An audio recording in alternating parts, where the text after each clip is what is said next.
হাতে কি 10 মিনিট সময় আছে? তাহলে নিরামিষ আলুর চপের রেসিপিটা দেখে টিফিনে ঝটপট বানিয়ে ফেলো তো। তাহলে চলো শুরু করা যাক। নিরামিষ গরম গরম আলুর চপ। প্রথমে কড়াই সামান্য তেল দিয়ে গোটা জিরে 4-5টা শুকনো লঙ্কা দিয়ে ভেজে নিলাম। এবার ওই তেলের মধ্যে বেটে রাখা আদাটাও ভেজে নেব।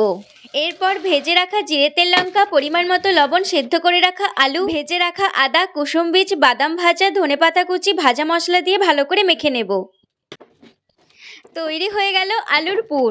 এবার আলুগুলো হাতের সাহায্যে চ্যাপ্টা চ্যাপ্টা করে বানিয়ে নিলাম।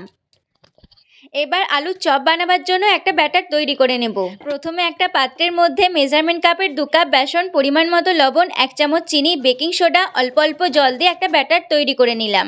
এবার চ্যাপ্টা করে রাখা আলুগুলো ব্যাটারে ডুবিয়ে ডুবিয়ে ভেজে নেব।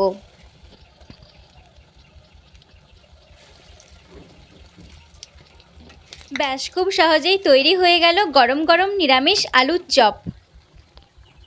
তাহলে আর দেরি করো না, টিফিনে বানিয়ে ফেলো গরম গরম নিরামিষ আলুর চপ, তার সাথে মুড়ি। এই গরম গরম আলুর চপের সাথে মুড়ি না হলে ঠিক জমে না, তাই না?